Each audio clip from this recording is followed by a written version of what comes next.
8세 이후의 학생들에게는 사실 영어 교육론에도 적혀 있습니다. 네, 명시적 학습이 훨씬 더 효율적이다라고 나와 있어요.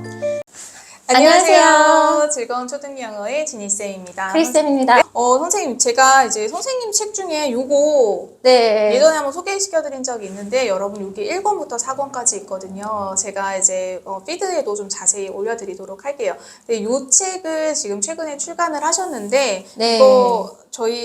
이거 유료 광고 협찬 아닙니다. 아닙니다. 제가, 네, 정말 너무 좋은 책이라고 생각해서 추천을 드리는 거고, 제가 선생님이랑도 교육관이 굉장히 잘 맞아서 자주 만나서 이야기를 하거든요. 근데 네. 오늘 제가 지난 시간에 저희가 이제 엄마표에 대해서 폭로를 좀 해봤잖아요. 네.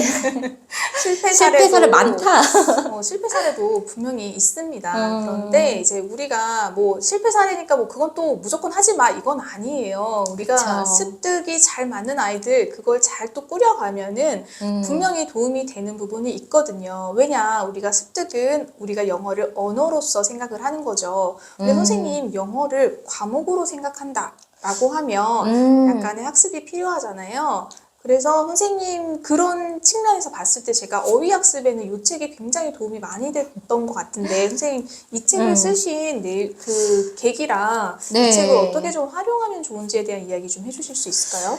네, 이 책이 방금 지니쌤께서 말씀하셨듯이 교과서 기반으로 만들어진 책이에요. 네. 그래서 제가 그 교과서 네, 총 20권, 3학년 거부터 6학년 거까지 놓고서 단어랑 교과서니까 20개라고 말씀하시는 3, 4, 5, 6, 20권인데 이 책들을 놓고서 다 단어를 적어보고 문장을 적어봤는데요. 사실 뭐 새로운 문장, 새로운 단어 없습니다. 네, 맞아요. 기초인데요. 이제 그 습득이냐 학습이냐 이 부분에 대해서 제가 조금 이야기를 나눠보면요. 사실 많은 부모님들께서 습득이라는 말을 좋아하세요.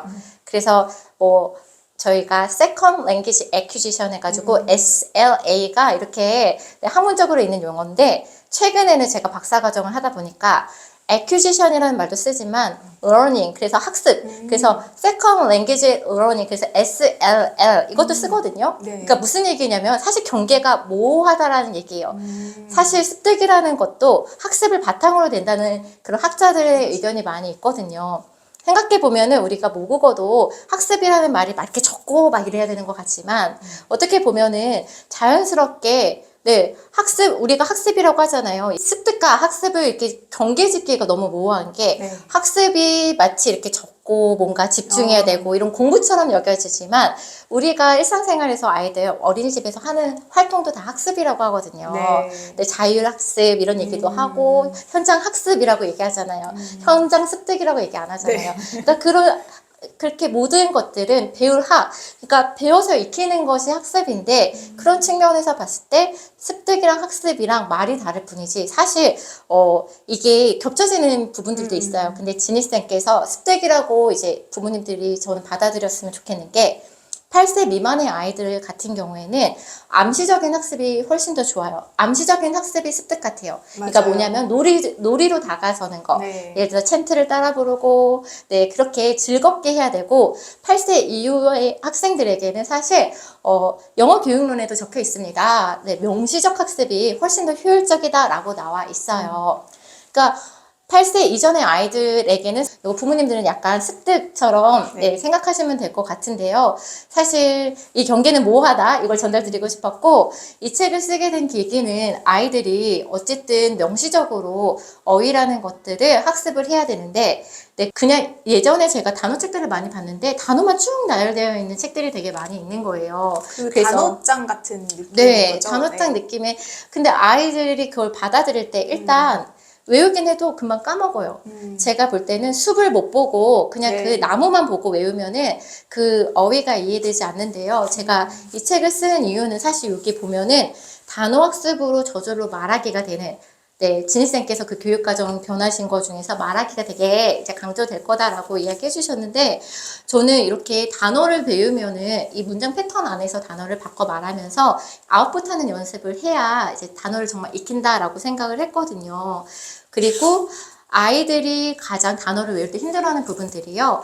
뜻과 철자를 같이 외우는 거예요. 네, 맞아요. 네, 뜻도 외워야 되는데 외국 친구들은 철자만 외우면 되거든요. 자기 나라 말이니까. 근데 우리나라 친구들은 애플 하면은 그게 사과야. 뜻도 외워야 되는데 그 철자를 같이 외우니까 되게 힘들었는데 그것들이 논문에도 있더라고요. 그래서 그 두 과정을 분리를 했어요. 소리에 집중해서 이제 의미를 파악하는 단계와 그다음에 아이들 사실 철자 많이 틀리잖아요. 네, 맞아요. 그래서 철자에 집중할 수 있는 단계 이렇게 나눠가지고 그래서 아이들이 정말 이 책을 통해서 영어 단어를 조금 외울 때 있어서 이거를 실질적으로 사용할 수 있도록 네. 말로 연결될 수 있도록 이제 이 책을 쓰게 되었고요.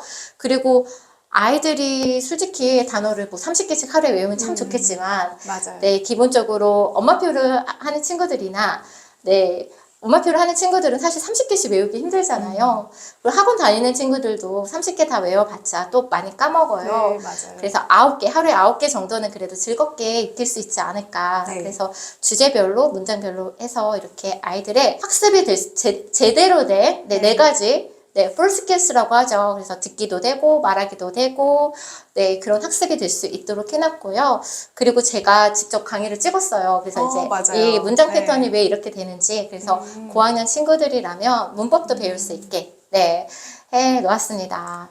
선생님께서 지금 말씀하셨다시피 그 단어 책인데요. 여기에 four skills가 다 들어갔다고 했어요. 제가 그 영단어 암기법 제가 링크 올린 것 중에서 2개 이상의 감각을 이용해서 제가 영단어 암기하는 거 되게 효율적이라고 말씀드렸잖아요. 맞습니다. 이것도 지금 문장 속에서 단어를 외워야 돼요. 그러니까 우리가 문맥이라고 하죠. 문맥이 전혀 없는 상태에서 외우다 보니까 이 초등 영단어의 컨셉이 사실 중등 영단어에서 그대로 내려오다 보니까 맞아요. 그냥 줄줄줄 주제별로 단어랑 이제 그림 이 정도만 이제 나와 있는데 사실 요거 교과서처럼 생겼어요. 사실 그래가지고 교과서랑 되게 유사한 부분들이 많은데 교과서 단어들 제가 800개 무조건 외워야 된다고 말씀드렸죠. 외워야 됩니다. 네, 그게 요 1, 2, 3, 4학원에 4권에 다 들어가 있다고 하니까 만약에 요거 고민하시는 분들 이제 우리 그 단어를 좀 도움을 받는데 단어장을 제가 막 추천을 드리진 않거든요. 왜냐하면 단어장까지 지금 초등에서 할 일이 아니고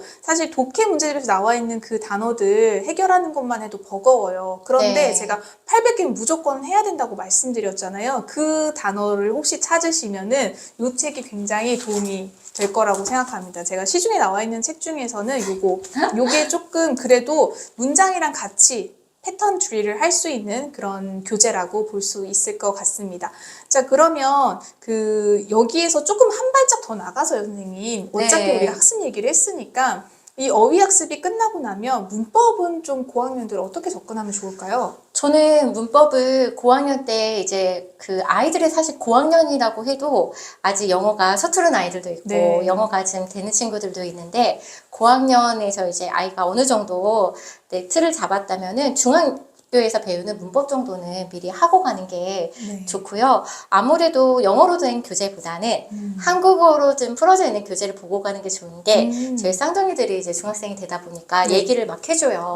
실질적으로 학교에서 선생님은요, 그냥 비동사, 일반 동사, 그냥 용어를 막 그냥 쓰세요. 감각동사. 근데 아이들이 다 안다고 생각을 하시더라고요. 그리고 시험도 저희 때 봤던 것처럼 문법 시험도 그대로 봅니다. 그쵸. 그래서 이거를 뭐 언젠가는 문법은 알게 될 거야 하고 용어에 대해서 학습을 하지 않고 올라간다면 굉장히 당혹스러울 수가 있어요. 그래서 저희 아이 학교도 공부를 잘하는 친구들이 많은데도 문법 시험은 아이들이 점수가 반타작이 많다는 거예요. 근데 아마도 이런 작업들이 선행되지 않지 않았을까. 그래서 고학년이라면은 그래서 문법 제가 이 책에도 고학년 친구들이 이제 부모님들께서 의견이 고학년 친구들 중에서 아직 문법 교재를 하기엔 너무 어려워. 하지만 이 문장이 왜 이렇게 되는지는 알고 싶어. 이렇게 약간 패턴을 배울 수 있게 해놨는데요. 문법 교재가 너무 어려운 친구들에게 이 책을 하면서 전반적으로 필요한 구문들을 익히고 단어들을 먼저 익히고 나서 문법 교재를 하는 것도 저는 추천을 드려요. 그래서 기초 문법은 다 넣어놨거든요. 이 선생님 책에 보면은 요 앞부분에요. 요 스텝 1에 보면 패턴이라고 해가지고 여기에 간단하게 문법 설명이 되어 있더라고요. 네, 맞아요. 어휘 교재에서 사실 이런 걸 찾아보기가 어려운데 선생님 요거까지 넣어주셨는데 제가 교과서 설명 맨날 하면서 드리는 말씀이 있죠. 패턴 드릴 계속 10분 정도씩 해주셔야 되고, 그 다음에 네. 초등 고학년, 5, 6학년 되면은 문단으로 나오기 때문에 그 속에 숨어있는, 그러니까 이거 비동사예요, 이거 오늘 부정문 배울 거예요? 의문문 배울 거예요? 하지 않아요. 그래서 우리가 그런 용어들을 초등 교과서에 들어있는 것들 좀 숨어있는 것 찾으셔야 돼요 라고 말씀드렸는데 이게 그대로 좀 표현이 되어 있고요. 그게 좀 익숙해져야 선생님이 아까 말씀하셨듯이 명시적인 학습들이 조금 문법 학습들이 들어가야 중학교 가서 당황하지 않을 수 있다는 이야기 해주신 것 같아요. 네, 진짜 중학교에서는 어쨌든 우리가 초등학교만 살 거 아니잖아요. 아이들이 초등학교만 영어 할 거 아니고 네. 중학교, 고등학교 잘해서 또 대학교 가서도 원서책도 읽고 해야 되는데요. 그 부모님들이 이제 예전에 많은 이제 굳어진 것이 예를 들면 많이 들으면 언젠간 말하기가 된다. 영어 문법 안 해도 언젠가는 알게 된다. 하지만 영어 문법 만큼은 정말 학습으로서 명확하게 익히고 가는 게 나쁘지 않은 게 영어가 쓰이는 원리잖아요. 네. 그리고 그 규칙이잖아요. 근데 그쵸. 그 규칙을 알면 오히려 영작하거나 말하거나 할 때 도움 받을 수 있거든요. 처음부터 문법은 아니지만 선생님께서 이야기하셨듯이 고학년 돼서는 그래도 준비를 하고 가야 당황하지 않는다는 거. 그래서 선생님, 네.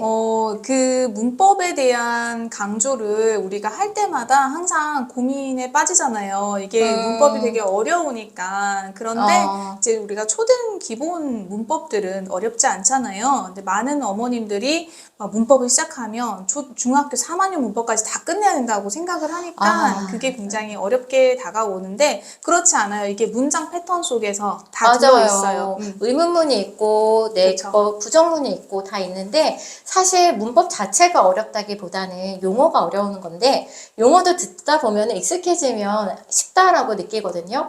그러니까 처음에 지금 어렵다라고 느끼는 과정을 좀 지나려면요. 그런 용어들을 계속 들어보고 부정문은 다 부정문이잖아요. 근데 앞에 뭐 비동사 부정문, 일반 동사 부정문 이렇게 붙는 건데 그 용어에 대해서 충분히 설명해 준다면 또 문법 자체가 그렇게 문법 자체는 어렵지 않은데 이제 용어가 어려워서 이제 이런 부분들 때문에 부모님들이 이제 우리 세대 공부법이다라고 생각하겠지만 요즘 아이들도 어느 정도 문법 용어나 이런 것에 대한 이해가 있어야 학교 수업을 따라갈 수 있습니다. 네. 그래서 이게 많이 듣다 보면 알겠지, 언젠가는 알겠지 하는 게 그 언젠간이 안 올 수도 있죠, 선생님. 아이에 따라서 안 올 수도 있어요. 너무 멀리 언젠간이 있을 수도 있기 때문에 어머님들이 적절하게 판단하시는 게 가장 중요한 것 같아요. 어떤 아이는 이제 금세 깨치기도 하고요. 어떤 아이들은 전혀 그 규칙을 찾지 못하는 경우도 있기 때문에 맞습니다. 네, 좀 적절하게 교재나 학원 그리고 뭐 학교 수업 같은 것들도 다 활용하시면 좋을 것 같습니다. 네, 저 정말 좋은 학원에서 아이들이 제대로 배우는 것도 저는 엄마표 영어를 하는 사람이지만 꼭 엄마표 영어가 좋다, 학원이 나쁘다 이런 관점에서 보지 마시고 우리 아이에 따라서 또 도움이 필요하다면 오히려 학원이 더 도움이 될 수도 있고 또 엄마표로 저는 1편에서는 말씀 못 드렸지만 관계가 틀어진 경우도 많이 있거든요. 그럴 바에는 학원이 훨씬 더 도움이 될 수 있습니다. 그래서 부모님들께서 좀 현명하게 선택을 맞아요. 하셨으면 좋겠어요.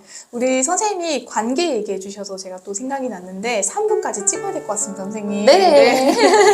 3부에서는 제가 선생님이 거실 공부법을 실제로 하고 계시거든요. 네. 그 얘기 요즘에 굉장히 핫 이슈잖아요. 그래서 그 얘기 좀 들어보도록 하겠습니다. 네. 그러면 3부에서 다시 뵙겠습니다. 감사합니다.